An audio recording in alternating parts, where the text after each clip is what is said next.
Guteza's notarized affidavit was fake.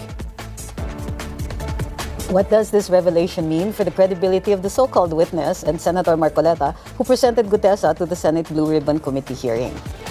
Known for his straight talk and sharp insights on controversial issues, we are joined by Senator Rodante Marcoleta.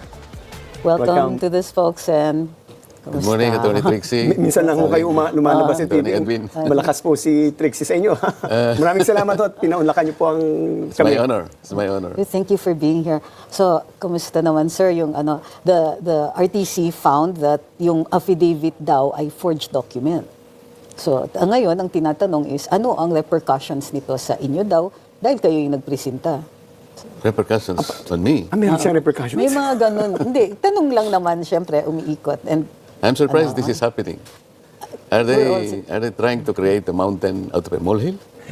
Di ba ho, and I agree with this, and other legal luminaries have also agreed that, notwithstanding the fact that the signature was of the lawyer, notary public was allegedly forged, he already sworn in before the Senate, di ba? So, Yes, he did. Kaya, didn't that cure whatever defect there was in the preparation of the affidavit or the notarization of the affidavit? I think so, because the guy presented himself before the Senate Blue Ribbon Committee. Correct. He took his oath, and then he allowed himself to be interpellated by the entire committee. But But let's get back to the allegedly, I was what is that? Repercussions. No, the notarized, the forged, whatever. forged document daw.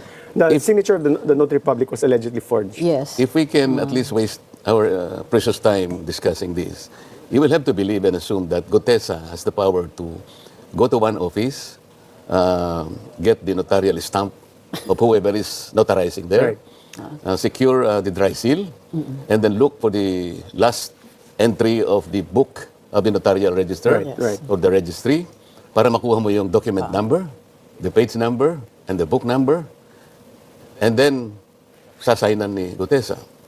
Are we able to assume all this, that Guteza has the capacity to do all this by himself? The other lawyer who also presented the same signature, the same forged signature, was Attorney Romulo Macalintan. Yes. At meron din akong nakuha, ganun din. Exactly. Yung signature, very, very close doon sa... So, ako, ang assumption ko dito, like the assumptions of many, if not all, pumunta ka sa isang lugar, let's say, the periphery of Quezon City Hall. Correct. Nandiyan naka-line up lahat ng ano. Somebody will go to each one of these. I-present niya yung paper. And then, all the guy would have to do is, bigay niya yung papel, then wait for a while, hanggang sa natatakan na lahat yung papeles niya. And then he pays. No one would insist on, let's say, verifying, bago siya umalis, sir, ma'am, can I please ascertain whether you are the one who signed this? Are you the lawyer who signed this document? Yung po bang nagpapanotaryo had all these things to do bago siya umalis? The notary public in this country has become a cottage industry. Wala naman talagang lawyer doon eh. I have always assumed that somebody, like in the case of Guteza, was there assigned by that lawyer, whoever she is or he is. Maring hindi siya ang pumirma, but she or he allowed somebody to sign for him or for her. This is happening everywhere. Sa This totoo is lang, something that we should recognize. sa totoo lang, kinagawian talaga dito yan eh. di ba? Pagkatapos yung puro na tao, ang i-ostracize, and he will be discredited by... Paano why are we allowing, let's say, ourselves to be swayed into other direction? Guteza is the most credible witness ever presented in that committee. Why? Guteza has nothing to gain. Guteza has everything to lose, including his life, the safety and the security of his family. But the most important thing, Guteza was able to connect the dots from Saldico to Martin Romualdez. And that's the reason why there is pressure also now in the Senate to issue an invite to the House to ask former Speaker Martin Romualdez And I to welcome that. appear. So at All least, the while, I've been thinking that that is the most proper thing for the Blue Ribbon Committee to do. Why is it that all the personages mentioned by Guteza in his sworn affidavit, like a certain John Paul Estrada, and Mark Tiksay, allegedly the ones who are receiving the money and then counting the money in the house of from the house of Saldico in Valle Verde, then to be transported in his house in BGC, and from there, yung leftovers kasi like the one he mentioned that was December 2024. Sabi niya, Ito po minimension ko special because this is pinakamalaki pong delivery namin. You imagine 46 suitcases. Each suitcase, sabi niya, as an amount of, let's say, 48 million. How did you know 40? Kasi mayroong label eh, sabi niya, yung post-it. And dadalhin po namin kay Saldico sa unit niya sa BGC. Out of 46, ang ibababa namin 35 at that time. So 11 ang naiwan, 35 ang dinala kay Martin Romualdez. Bakit hindi naman ipatawag si John Paul Estrada? Bakit hindi ipatawag si Mark Tixay? These are the ones he personally knew and sila ang nag-receive, sila ang nag-handle, sila ang nagbilang. Nakausap niyo na ho ba si Senator Lacson tungkol dyan? In the concern that you have that, why didn't you send yung pwedeng isamon yan, di ba? It's a Palagi subpoena. yung sinasabi. Unang-unan, bago kami nag-iwahiwalay. Ba't hindi mo ka ako patawag si Saldico? Alam mo, sabi, nagtagal ka naman dyan eh. Don't you know the interparliamentary courtesy? He was preaching to the choir. Of course. Sabi ko, are we violating interparliamentary courtesy if we simply invite him? No. I invited Toby Chanko and I was the chairman. And he appeared. He appeared, and twice he appeared. Ba't tayo mong tawagin? Ba't tayo mong tawagin, for example, the initial 17 congressmen mentioned by the Discayas. 17 congressmen. Hindi man lang niya ipatawag kahit isa. And he himself mentioned 67 contractors congressmen. Correct. In your late, Hindi, nagpatawag siya. I'm not saying that we should not call the small fries here or charge them. They're all accessories to this crime. Pero wag naman nating pakaiwasan o pagtakpan yung malalaking isda na dapat nating matukoy dito. Senator Marcoleta, it's just something that we mortals don't know how it works around the Senate. Ordinary mortals like us. Sir, Yun na. hindi kayo. Ito po, this is my question. No? The Senate operates as a collegial body. Yes, sir. So you're supposed to be discussing things amongst yourselves. There are two main points that I want to ask. Dito po kay Mr. Guteza, you presented him right there and there. No? Was there a previous notice to the chair or to the others? Because you're working as a collegial body, did you inform them that I have a surprise witness? I remember that you mentioned it right there and there. Because my understanding of Senate rules, and because it's a collegial body, that you should provide notice to all the members so that they can aptly prepare for the closest case I recall was, if it's a very sensitive witness and you just brought him in, you will normally ask for a break, maybe 1 hour, and discuss this among the body, among the Senate Blue Ribbon, and then come back. And by which time, they would have sufficient time to prepare. Why wasn't it, I remember you asked permission and Senator Ping Lacson said yes, but as a general practice, don't you as a collegial body inform each other? Let's say, sabi ni Senator Ping Lacson, meron din siyang surprise witness. So, binandero niya sa publiko, meron siyang witness. Hindi ko po alam kung sabay naka-adjourn kayo ngayon. Will you be meeting first to discuss sino ba itong surprise witness? I think, shouldn't he be obligated to inform the fellow committee members, Blue Ribbon? First, to the initial question you raised, Yeah. bakit hindi ako nagkaroon ng pagkakataon na i-discuss sa kanila? Correct. Kasi, nung na-meet ko si Guteza through Mike Defensor, there was a little time. Hindi naman ako naniwala na may tao nga palang may gustong gumawa ng... Sabi ni Mike Defensor, i-meet ko lang siya because for 2 months, hinahanap ka raw niya, nalaman ko through my emissaries here, ikaw ang hinahanap niya. Gusto lang niyang makausap ka because meron daw siyang sasabihin. Sabi ko, paano ito mag-aalas 2 na? Ang session namin is 3 o'clock. This was the day before Huba ng Blue Ribbon? Yes, yes. So, hindi ko na alam kung anong date. Sabing ganon. Hindi, we are in Manila. Kung saan mo gusto, malapit sa'yo para lang makita mo yung prepared statement. Yes. O can you go to this escape? Kasi yun lang ang alam kong malapit. That's 5 minutes away from the Senate. So pumunta ako. Okay? Doon ko nakita na, sabi ko, matindi itong statement mo. Are you prepared to make yourself available before the committee? Yes, sir. O sige, sabi ko, panutaryo mo. That's for my benefit only kasi hindi ako naniniwala na matapang siya talaga. I don't know him. Okay, so kung talagang buo ang loob mo, pumunta ka bukas sa Senate before 9 o'clock ng umaga. Okay. Sino kasama mo? Ako lang po, sir. Anong sasakyan mo? Sir, nakamotor lang po ako. Well, sa una, hindi ako naniniwala na malakas ang loob niya. So, hindi ko na sinabi sa kanila kasi baka ako rin, hindi ako naniniwala na darating siya. Gusto kong maniwala na buong loob niya kung darating siya. That's what happened. So, sir, napansin niyo ba that yung testimony ni Guteza ay pareho din dun sa, yung, lalo na dun sa luggage, ay pareho dun sa testimony nung sina Bryce Hernandez? Mabuti napansin mo. Henry Alcantara. Hindi lang si Guteza. Alcantara, Bryce Hernandez talk about the Rimowa suitcases. Sinabi rin nila na dinadala sa bahay ni Saldico. Nag-connect lahat eh. Did this guy also mentioned, about, putting the money in this, ganito, dinadala sa ganito. Luggage, sa ganito. confirmed Bakit hindi yung nila luggage, ngayon eh. maintindihan? Ba't di nila Same luggage po mapag-connect? yan? Same luggage ang Mga ginagawa? ganun ang type, binabanggit same nila. type Sabi daw. ko pa, how come? Sinong nagbibilang? Sila po, sabi niya, ano na po plastic. Ang isa pong plastic is 1 million. So, iniitsa-itsa lang na ganun. So, sir, walk us through yung testimony ni he connected, kasi may kinikwento ko yung kanina, he connected the luggage issue. Sir, yung narrative niya, bakit importante yung narrative ni Guteza? Napaka-importante ng narrative ni Guteza because he was the only one who connected the dot from Saldico to Martin Romualdez. Nobody else. Nasaan na po siya ngayon? Do you still have contact with him? Wala akong contact sa kanya personally. Ang pagkakaalam ko, kinupkup siya ng kanyang tropa, yung mga Marines. Kasi ang balita ko, merong nagtatangka sa buhay niya. At I was also informed na nahuli nila yung gustong magtangka sa buhay niya. Okay. Sir, tanong lang, natanong niyo ba kay Mr. Guteza kung bakit, kung nag-deliver siya sa Forbes kay Speaker Martin, allegedly, nag-deliver din siya sa Aguada?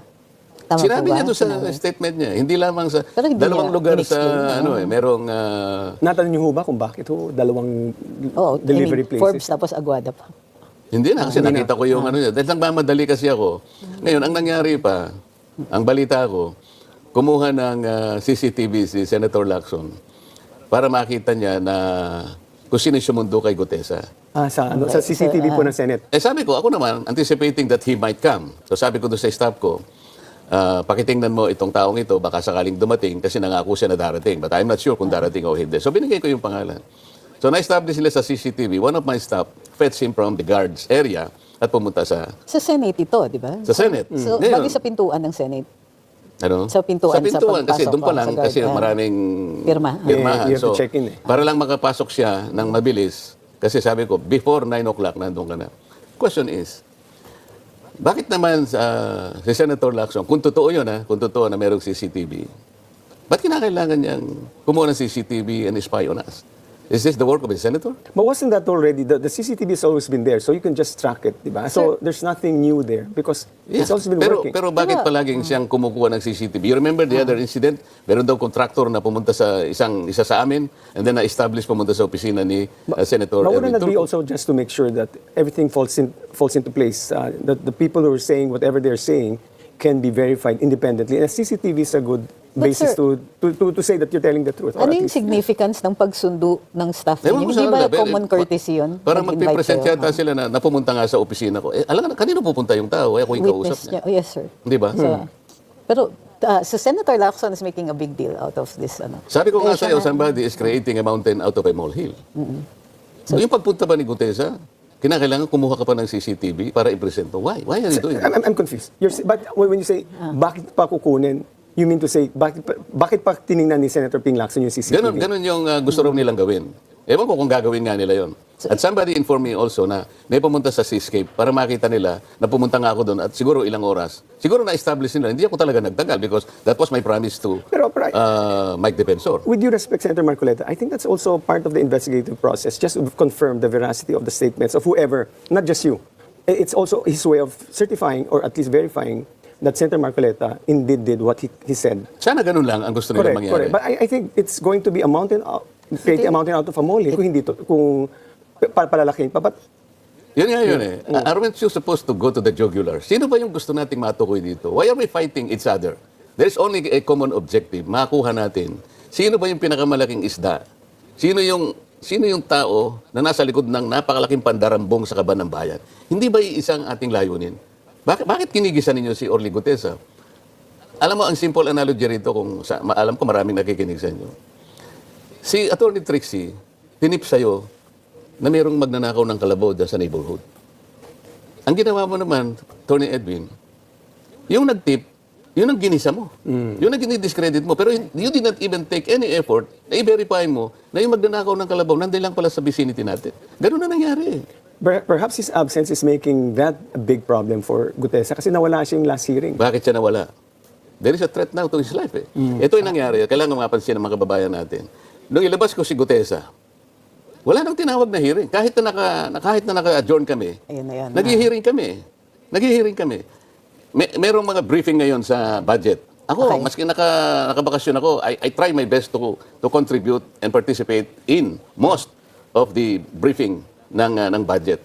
Bakit biglang inihinto yung Blue Ribbon? Napaka-importante nito. Nakasalalay dito ang buwis ng bayan na talagang dinispalgo, talagang ninakaw lahat kung sino man ang mga hindi ko malaman kung paano ko i-describe itong mga taong ito. Kung paano nila naisip systematically nakawin ang pera ng bayan. Subukan. Pagkatapos, nag-aaway-away kami. Samantalang ako, the only direction I wanted to take from the beginning until today, hindi nagbabago yun, I want to hit the mastermind. Yun. So, more on this later when we come back from the break.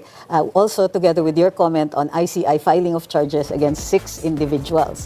Mga butete, Senator Marcoleta, could you provide us your wisdom on your comment on the filing of the charges against the 6 individuals? who are the 6 individuals? The 2 senators, Jinggoy and Joel, Commissioner Lipana, Undersecretary Bernardo, Congressman Saldico. Saldico, and Mitch Cahayon. Why was not Martin Romualdez not included? That's up to the ICI. Maybe you should ask Because the they are ICI. trying to discredit Guteza's testimony? No, they haven't summoned ICI pa Guteza. lang. So you Bakit can, hindi nila isama si Guteza? the same reason why they cannot summon him in the eh. Senate. Yes, sir. We're all looking for the mastermind, to the That most will- guilty. That will come So, at some point. is everybody looking for the mastermind? Of Parang course. kayo I lang. think everybody We should should be be. looking. Should be They looking. should Are be, we but it supposed to be doesn't looking appear to at the be so. mastermind? The Senate started By the off way, on the this is right just, foot. according to Justice Andy Reyes, this is just the first interim report nila on the filing. So, but let's just take it as it is right now. So how do you think, is this a good beginning? This is the start It's of a the good many beginning. charges. It's a good beginning. Pero sinasabi ko nga, hindi ko naman sinasabi na huwag nating habulin ang mga sapsap. Ang palagi kong sinasabi, yung mga butete, yung mga dilis, okay lang yon. But let us not forget yung malalaking isda. Sapagkat sila talaga ang promotor ng pagnanakaw ng pera ng bayan. May tanong po ako sa inyo, mahuhupa ba ang galit ng taong bayan pansamantala kung nakasuhan si Senator Joel at si Jinggoy? Kasi ang sabi nila, tuloy-tuloy pa rin ang investigation. No? So, do you think this will quiet down the public wrath for... I think this is just temporary, but ano po ang tingin ninyo? I don't know kung mapapacify natin o mauhupa ang ng tao. Sapagkat ang nakikita nila, pagka mga congressmen ang dapat na sumalang sa investigasyon, lahat ginagawa para pagtakpan sila. I will start with the 17 initial congressmen identified by the Discayas. And then, let me go back to the 67 congressmen intimated by Senator Ping. Contractors, you mean? Sinabi niya, I have a list of 67 Wow, that's- contractors. Dami. Hindi ba kayo nagtataka bakit isa man lang wala siyang tawagan? What about the 17?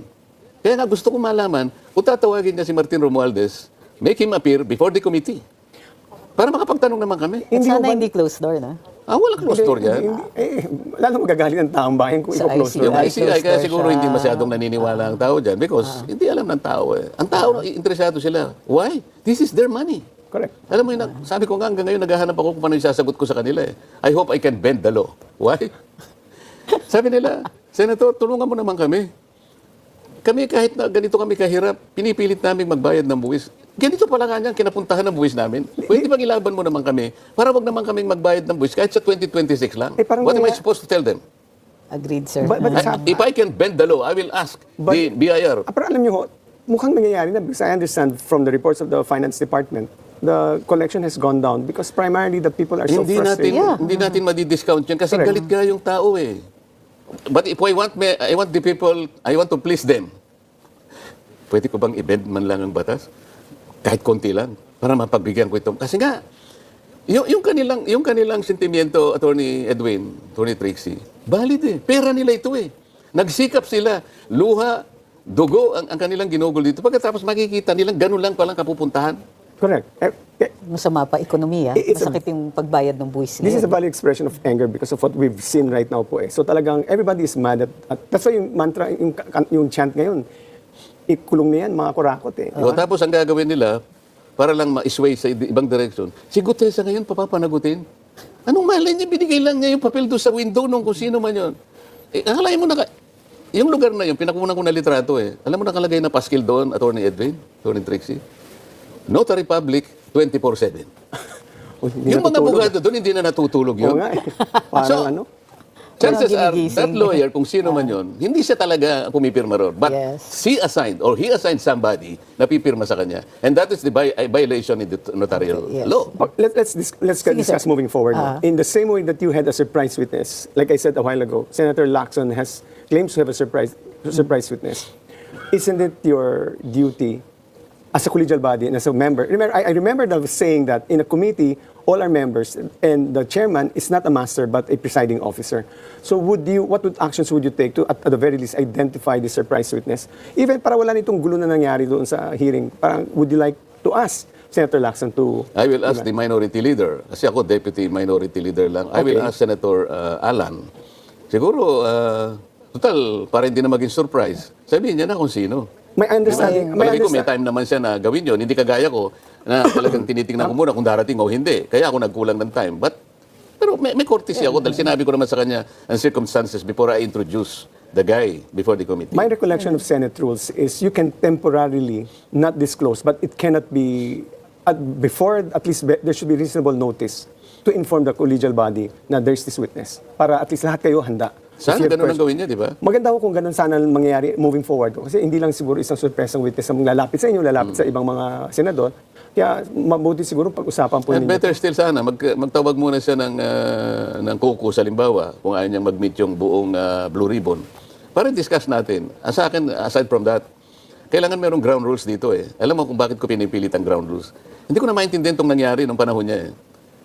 Nag-hearing kami, darating si Boying Remulla, the Department of Justice, kukunin niya yung isang resource person, dadalhin sa NBI, pagdating niya, merong supplemental affidavit. What is this? What is the arrangement between the Blue Ribbon Committee and the DOJ? And then silang dalawa ni Senate President Soto, pupunta sa ICI, makikipag-meeting doon, pagkatapos babalik sa... What is the arrangement between the Blue Ribbon Committee and the ICI vis-a-vis the DOJ? Wala pa lang ganun. Naghalo na yung balat sa tinalupan eh. Pero that Sir, was, yung mga diskaya, sinabi na nila dun, speaking of ICI, sabi na nila dun sa ICI that they're not going to appear anymore or hindi na sila magko-cooperate sa ICI. Sa tingin niyo, mag-appear pa sila sa Senate Blue Ribbon? I don't know. but they have Hindi contempt kayo, powers kasi in the Senate. So, They should. papatawag pa rin kaya Kasi sila? siguro na, ito sa supposition ko lang naman, siguro nawalan sila ng interest dahil sa, sabi mo, they ask for protection under the Witness Protection Program. Ako naman, ang nalalaman ko, we can provide that because under the law, Section 4 of the WPP, they can be processed. Mag-apply sila. Were they provided they were already provided protection, di ba? Hindi nga eh. Kasi nung ako ang Blue Ribbon Committee, doon sa kanilang sworn statement, humihingi sila ng witness protection. So I, as the chairman, sumulat ako sa Senate President. At that time, si Chis Escudero. Kaya lang hindi nagkaroon ng katuparan yon dahil habang ginagawa ko pala yon, nagkudita na kami. So ayaw ng pagbigyan ni the new Senate President, Right. Tito Soto. Kasi kinukuha niya yung sinabi naman ng then Secretary of Justice that before they can be processed under the Witness Protection Program, they should do some restitution. Sabi ko, teka muna. That was re-echoed by the Senate President. Sabi ko, wala naman ganun sa Bago yan, rules eh. bago yan. Bago naman nata yan eh. O sabi ni Boying, hanggang sa nagkaroon kami ng konting pagtatalo, why are you adding a requirement that doesn't exist in the law? Respectfully, Senator Marcoleta, I also feel that those requirements, these are procedural, these are threshold procedural requirements. Yes, sir. Restitution can happen either before or after. Eh. Or after. Because remember, every criminal Not liability before, case, if you talk about walang the rule. application. Where's the rule? Siguro after, because that is the most... I Once disagree with that na-establish. because all in the case of the Napoles, that was also part of that. Eh. You were requiring because the reason why it is not a sixth element because number one, it's a substantive yan eh. Procedural yung sinasabi doon sa discharge of state witness, and restitution is not present in the way that is fashioned when you're stealing money. Restitution always happens, but not in the way like in the case of plunder. Not all cases are plunder, so that restitution will not be found in the general procedural rules. Kasi hindi lahat ng crime eh. But what standard? We understand pag after kasi fruits of the crime na siya or ano. But before, what will be the basis if you're It's a discretion of the judge. No, Because- but this one, nag-a-apply pa siya. Wala pa sa judge. Wala pa. Nag-a-apply siya kasi WPP pa lang. kailangan i-process mo siya under the law. WPP pa lang. Wait. Hindi Dalawa pa ho yan eh. court. There were two things, if I recall.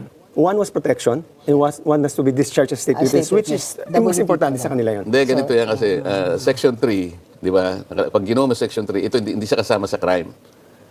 Pero nag-a-apply siya ng witness protection dahil medyo mabigat ang testimony. But in this case, we're applying under Section 10 kasi kasama sila dito sa problemang iniimbestigahan. So, restitution, wala siya sa batas eh. Can you imagine the title itself of the law? It's witness protection and benefit.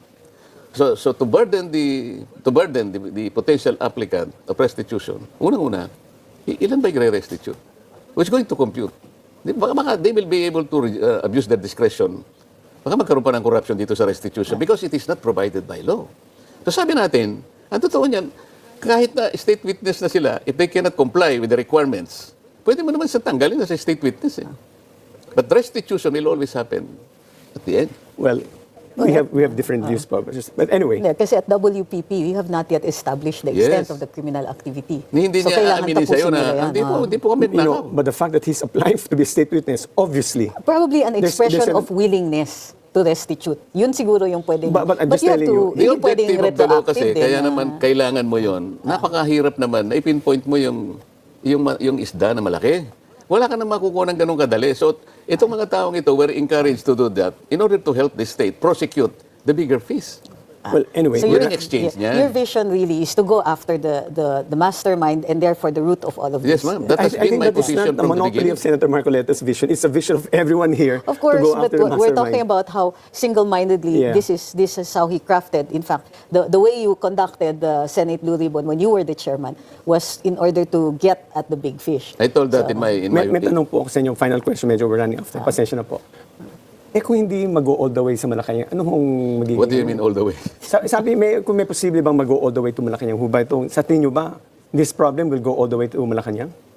Hindi naman ganun eh. Ako sa akin, hanggang sa naabot pa yung ebidensya, So, ang di ba? naabot nga kay Ang sinabi ni Guteza, sino Follow Romualdez the evidence. That's the whole point. I cannot speculate kung saan pa beyond pupunta yun. that, Basta ako, kung ano yung sinabi ni Guteza, I'm strictly following that. Okay. Thank you. So, thank you very much, sir. Pinaunlakan Ako niyo magpapasalamat yung- sa inyo. Pinaunlakan niyo kami sa aming request. Malakas sa akin si... Oo nga, dinig ko nga. Dinig ko nga. So, ano po yung final statement ninyo on this? Yeah, sana ang taong bayan ay maging vigilant. Huwag po tayong maniniwala na dahil lamang sa sinabi ng abogado na hindi siya may pirma. Talagang maaaring hindi po siya may pirma. Sa kalakaran po kasi, hindi naman po ang abogado po may pirma sa dami po ng mga notaryo publiko ngayon. Pero wala pong kasalanan si Guteza. Wala po siyang capacity na siya yung kumuha ng dry seal, siya mag-i-stamp po kung Manila, kung Quezon City, at lalong-lalong hindi po niya magagawang hanapin kung ano yung document number na ilalagay niya, the page number, and the book number. Imposible na po yun. Kami po mga abogado, nagkakaintindihan kami doon. Kaya pinapaliwanag po namin mabuti sa inyo. Huling na, sir. Tingin nyo matutuwa pa yung mga... anong reaction ng mga tao kung hindi... Naghihintay sila ng may Malacanang echo man lang tungkol dito sa sa corruption issue. Basta ako po kung hanggang saan po aabot ang ebidensya. Ang nakita ko po ay si Guteza ay isang napakabuti at napakamalakas na ebidensya na nag-connect from Saldico to Martin Romualdez. Hanggang doon lang muna po tayo. Kung saan po aabot lahat nun, Diyos na po ang nakakaalam nun. Maraming salamat, Senator Marcoleta. So this wraps up today's episode. For now, don't settle for just one side of the story. Because every issue has two perspectives as we see today, and the truth may be somewhere in between. I'm Attorney Trixie Cruz Angeles. I'm Attorney Edwin Asherda, and this And this is The Spokes.